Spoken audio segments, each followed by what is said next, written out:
ನಾಲ್ಕರ್ energy solar rooftop and lithium ion battery manufacturers ಕಡೆಯಿಂದ ನಮಸ್ಕಾರ.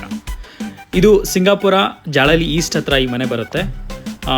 ಇವ್ರ ಮನೆಗೆ ನಾವು 6 kilowatt solar, 8 kilowatt hybrid inverter and 5 kilowatt lithium ion ಬ್ಯಾಟ್ರಿಗಳನ್ನ ಯೂಸ್ ಮಾಡಿಕೊಂಡು ಹೈಬ್ರಿಡ್ ಕಾನ್ಸೆಪ್ಟಲ್ಲಿ ವರ್ಕ್ ಮಾಡಿದ್ದೀವಿ.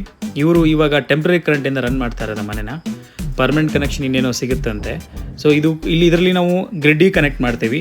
ಸೊ ಇವಾಗ ಟೆಂಪ್ರರಿ ಕರೆಂಟ್ ರನ್ ಮಾಡ್ತಿರೋದ್ರಿಂದ ನಾವು ಆಫ್ ಗ್ರಿಡ್ ಥರ ಆ್ಯಕ್ಟ್ ಮಾಡಿಸಿ ಇದನ್ನ ಕಂಪ್ಲೀಟ್ಲಿ ಮನೆಗೆ ಸೋಲಾರಿಂದನೇ ಇಕ್ವಿಪ್ಮೆಂಟ್ಸ್ ರನ್ ಆಗೋ ಥರ ಮಾಡಿಬಿಟ್ಟಿದ್ದೀವಿ. ಇದು 8 ಕಿಲೋವಾಟ್ ಹೈಬ್ರಿಡ್ ಇನ್ವರ್ಟರ್, ಮೇಲ್ಗಡೆ ಇರೋದು 5 kilowatt lithium ion battery and ಇದು ಪಕ್ಕದಲ್ಲಿ ನಿಮಗೆ ACDB ಮತ್ತು DCDB ಬಾಕ್ಸಸ್ ಕಾಣ್ತಿದೆ.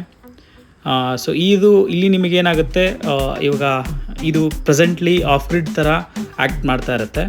ಸೊ ಒನ್ಸ್ ನಿಮಗೆ ಪರ್ಮನೆಂಟ್ ಕರೆಂಟ್ ಸಿಕ್ಕಾಗ ನಾವು ಇದನ್ನು ಗ್ರಿಡ್ಡಿಗೆ ಕನೆಕ್ಟ್ ಮಾಡಿ ಹೈಬ್ರಿಡ್ ಕನೆಕ್ಷನ್ ಮಾಡಿಕೊಡ್ತೀವಿ. ಇಲ್ಲಿ ಮೇಲ್ ಕಾಣ್ತಾ ಇರೋದು ನಿಮಗೆ 6 kilowatt solar which is 615 what peak panels, Wari panels use ಮಾಡ್ತಾ ಇರೋದು.